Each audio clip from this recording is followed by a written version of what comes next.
ఈరోజు ఎక్స్క్లూజివ్గా డిస్కస్ చేద్దాం దీనిపైన. రామ్మోహన్ రావు గారు మనతో పాటు జాయిన్ అవుతున్నారు. బండారు రామ్మోహన్ రావు గారు నమస్తే. నమస్తే శ్రీకాంత్ గారు.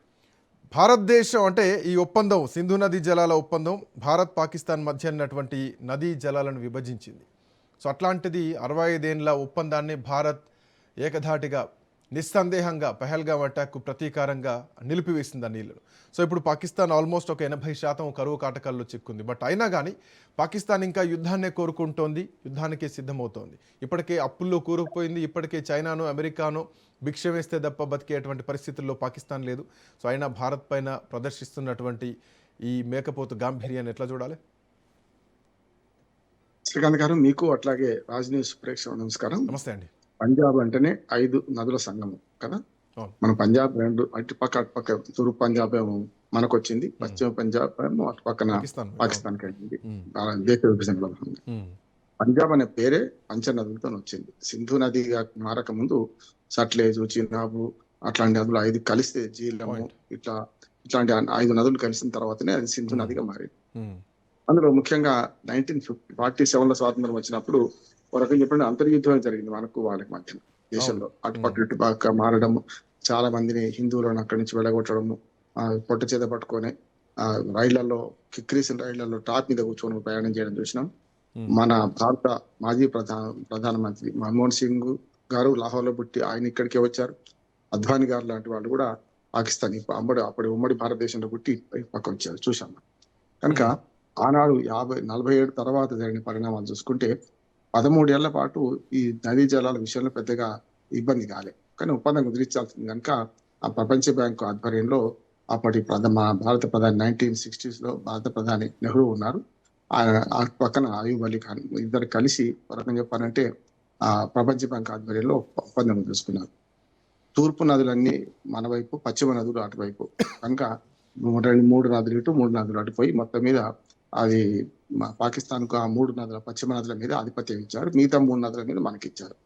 వాటి మీద సమస్య లేదు. మనకున్న 3 నదులు కూడా మళ్ళీ పోయి అక్కడే కలుస్తాయి కనుక చీనాలు కానీ ఈ జీలం కానీ కలుస్తాయి కనుక పోయి కలిసిన దగ్గర నుంచి పాకిస్తాన్ మొదలవుతుంది. ఆక్రమిత కాశ్మీర్ కూడా కొంత మారుతుంది.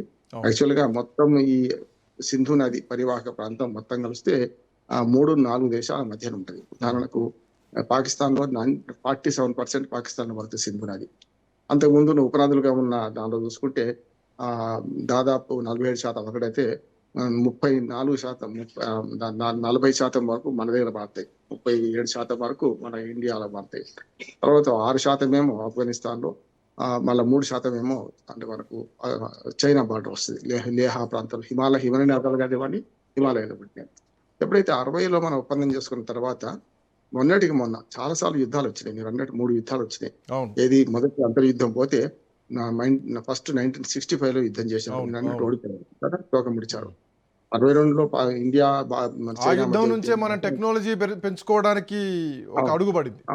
అవును కదా, ఒక అనుభవానికి వస్తే తత్వం బోధపడ్డది. పక్క దేశం మంచిది కాదన్నప్పుడు అంతే. 62లో యుద్ధంతోనే పాపం అప్పటి ప్రధాని నెహ్రూ గారు మానసిక వేదతో, అంటే చైనాతో యుద్ధంలో ఓడిపోయినాం కదా, మానసిక వేదం చనిపోయారు ఆయన 64లో.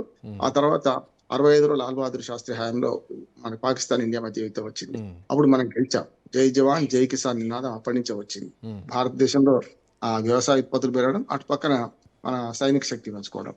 1971లో ప్రధానులు వరుసగా నెహ్రూ హయాంలో ఒక యుద్ధం, పాకిస్తాన్ చైనా, ఇండియా చైనా, తర్వాత పాకిస్తాన్ భారత్ 65లో, 71లో బంగ్లాదేశ్ విముక్తి. వరంగా చెప్పాలంటే బంగ్లాదేశ్ నుంచి చాలా మంది శరణార్థులు రావడం, మన దగ్గరికి లక్షలాది మంది ఉండడం, తూర్పు పాకిస్తాన్ కాస్త మన బంగ్లాదేశ్ గా మారడం చూసాము. 71 యుద్ధంలో కూడా తోకముడిచారు. 90 లక్షల మంది సైనికుల్ని మనము 90,000 మంది సైనికుల్ని మనము అక్కడ పాకిస్తాన్ సైనికులు లొంగ తీసుకున్నాం. మనం దయాదాక్షిణ్యం విడిచిపెట్టాం కూడా పాకిస్తాన్ సైనికుల్ని. ఆ రకంగా చూసుకుంటే ఆనాడు 71 యుద్ధంలో ఓడిపోయారు. మీరు అన్నట్టు కార్గిల్ యుద్ధంలో ఓడిపోయారు.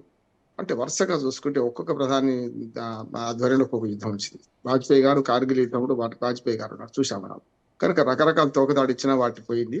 కానీ ఇన్ని యుద్ధాలు వచ్చినప్పుడు కూడా మనం సింధు జలాల నది ఒప్పందాన్ని మనం రద్దు చేసుకోలేదు. రద్దు చేయడానికి వీలే లేదు. యాక్చువల్గా ఏంటంటే ప్రపంచ బ్యాంక్ షరతులు ఏంటంటే రద్దు చేసుకునే అబియన్స్ లో పెట్టవచ్చు. అందుకని నిలుపుదల అంటున్నాం, దీన్ని రద్దు అంటలేం. సింధు జలాల నది ఒప్పందాన్ని మనం రద్దు చేసుకోలేము కనుక నిలుపుదల చేయాలంటే ఏం చేయాలి, పైన ఆపుకోవాలి. మనకు అన్ని హిమాలయాల్లో ఉన్నాయి ఇవన్నీ నదులన్నీ కూడా. హిమాలయాల నీళ్ళు ఆపాలంటే ఏం చేయాలి? అక్కడ వ్యవసాయం చేస్తానికి వీల్లేదు, కానీ కొంతవరకు ఆపుకోవచ్చు. కానీ జీలం నది కానీ మిగతా నదుల నుంచి మనం ఏదైతే చీనాబ్ నది నుంచి కానీ భారతదేశంలో పారే నదులలో వాటిని కొంచెం అడ్డుకట్ట వేసుకొని దాన్ని లిఫ్ట్ ద్వారా లేకపోతే కొంతవరకు మన భూమార్గం ద్వారా పంజాబ్ కు అట్లాగే రాజస్థాన్ కూడా తరలించే అవకాశం ఉంది. ముఖ్యంగా హిమాచల్ ప్రదేశ్, పంజాబ్ తరలించే అవకాశం ఉంది కనుక దాన్ని చేసుకునే ప్రయత్నం చేద్దామని ఆనాడు నిలుపుదల చేసిన ఒప్పందం. ఈ ఒప్పందం నిలుపుదల మీద అనేక రకాలుగా మనం ఇది ఒత్తిడి రాలే కానీ విమర్శలు వచ్చినాయి. నీళ్లు ఆపుతారా, ప్రజలకు అవసరం వచ్చే నీళ్ళని. దీనికి పాకిస్తాన్ 2-3 రకాలుగా వ్యూహాత్మకంగా లేదంటే కొన్ని చిలక పలుకులు బయట నుంచి రాయబారులను పిలిపించి కూడా మాట్లాడుతున్న స్పష్టంగా అనిపిస్తుంది. వాటిపైన గురించి మాట్లాడండి సార్. అయితే ఇక్కడ పాయింట్ ఏంటంటే ఇప్పుడు పాకిస్తాన్ లో పూర్తి స్థాయిలో కరువు వచ్చిందా అంటే ఇప్పుడున్నటువంటి పరిస్థితుల్లో ఇంకా రాలేదు. భారతదేశం నుంచి సమాచారం మార్పిడి ఆగిపోయింది. ఎంత వరద వస్తుంది, ఎంత ప్రవాహం, ఎన్ని క్యూసెక్ల నీళ్ళ ప్రవాహం వస్తుంది, ఇట్లాంటి సమాచారం మొత్తం కూడా మొన్నటి పెహల్గామ్ ఆపరేషన్ సింధూర్ తర్వాత ఆగిపోయిన మాట వాస్తవం. సో ఇప్పుడు పాకిస్తాన్ ఏమంటోంది, పూర్తి స్థాయిలో ఆగిపోతే కనుక మేము యుద్ధానికి సిద్ధం అంటోంది. సో దానికి ప్రపంచ బ్యాంక్ దగ్గరికి వెళ్తుందా, లేదంటే పాకిస్తాన్ ముందున్నటువంటి ఆప్షన్స్ ఏంటి అని వెతుక్కోవాలి తప్ప ఎప్పుడో 5000 సంవత్సరాల క్రితం నాటి సింధు నాగరికతను ముందుకు తీసుకొచ్చి మాకు అక్కడ మూలాలు ఉన్నాయని చెప్పేసి మాట్లాడుతోంది. సో ఈ అంశాన్ని ఎట్లా చూడొచ్చు? అంటే ఆ లెక్కనైతే మరి అఖండ భారత్ ఇరాన్ నుంచి పర్షియా కదా అప్పుడు అంతకుముందు. అవును, యాక్చువల్గా సింధు నాగరికత అంటే మనకు ఓన్లీ పాకిస్తాన్ ఒకటే గర్వది ఉంటుంది. ఇరాన్ నుంచి పాషిర నాగరికత 5000 ఏళ్ల క్రితం అయితే మయన్మార్ నుంచి ఆఫ్ఘనిస్తాన్ దాకా మనది, మన ఇరాన్ దాకా మనదే కదా. మరి ఒక ఇండో వ్యాలీ కదా, అంతా కూడా ఇండిస్ వ్యాలీ కదా. మరి అప్పుడు ఇంకా వెనకపోవాల్సి వస్తుంది కదా. సమస్య లేదు, భారతదేశం నుంచి విడిపోయిన వాళ్ళు. ఒకటేంటంటే అంతర్జాతీయ వేదికలు కూడా శ్రీకాంత్ గారు చాలా వరకు నిర్వీర్యం అయిపోయినాయి. ఐక్యరాజ్య సమితి మనం ఏమైనా అనగలుగుతుందా? ఇప్పుడు మీ సంగతి ఏంది మరి, మొన్న ఎందుకు మాట్లాడలేదు అంటే అడుగుతాం కదా మనం. పోనీ WHO ఏమైనా అడగలుగుతుందా? ఆరోగ్యం, ప్రజల ఆరోగ్యం అనే విషయానికి వస్తే. అందుకనే ఇక్కడ తాగునీటి కొరత ఇంకా రాలే కానీ సాగునీటి కొరత మొదలైంది. యాక్చువల్గా హిమనీనాదాలు కానీ మనం కొంత చిన్న ప్రయత్నాలు చేస్తున్నాం. పైన డ్యాములు చిన్నవి కట్టుకునే ప్రయత్నం చేస్తున్నాం, నీళ్లు ఆపే ప్రయత్నం చేస్తున్నాం. ఇంకా పూర్తి స్థాయిలో కాలేదు, అది కొంచెం సాధ్యం కూడా కాదు. మొత్తాన్ని ఆపడమే సాధ్యం కాదు. మొత్తం హిమాలయాలు గోడ కట్టలేం కదా మనం, కనుక నీళ్లు పోతాయి. కానీ కొరత వస్తే ఇప్పుడు ఈ మొత్తం సింధు నాగరికత అంటే సింధు మన నది పరివాహక ప్రాంతంలో సుమారు 30 కోట్ల మంది ప్రజలు నివసిస్తున్నారు. అందులో సగానికంటే ఎక్కువ మంది ఒక్క పాకిస్తాన్ లో 20 కోట్ల మంది దాకా పాకిస్తాన్ లో నివసిస్తున్నారు. సింధు నది అటుపక్క ఇటుపక్క. చివరికి పాకిస్తాన్ కు జీవధార సింధు నది. ఎందుకంటే వాళ్ళ ఆర్థిక అభివృద్ధిలో వ్యవసాయం ప్రధానం, పాడి పరిశ్రమ ప్రధానం, అట్లాగే మా తాగునీటి నుంచి హైడ్రల్ ప్రాజెక్టులకు కూడా ఇది మన విద్యుత్ ఉత్పత్తి. ఈ మూడింటి కనుక వాళ్ళు తప్పనిసరి సింధు నది మీద ఆధారపడాల్సిందే. అందుకనే పాకిస్తాన్ లో ఫత్తేల్ ప్రాంతాలు అంటే ఈ రెండే.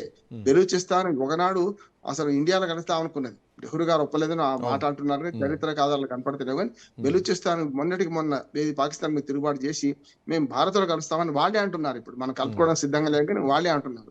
గతంలో కూడా ఈ ఒప్పందం అప్పుడు మన ఓ రకం చెప్పాలంటే మన బెలూచిస్తాన్ కలాన్ అనే ప్రాంతానికి పిలిచేవాళ్ళు. ఆ బెలూచిస్తాన్ ప్రాంతం మూడు దేశాల్లో ఉంది. అటు పక్కన ఆఫ్ఘనిస్తాన్ కొంత ఉంటది, పాకిస్తాన్ కొంత ఉంటది, ఇటు పక్కన మనకు పాకిస్తాన్ కుడిపక్కన కొంత ఉంటది. ఆయన చూసుకుంటే ఏంటంటే బెలూచిస్తాన్ పెద్దగా ఎడారి ప్రాంతం, ఎక్కువ పెద్దగా ఏముండదు.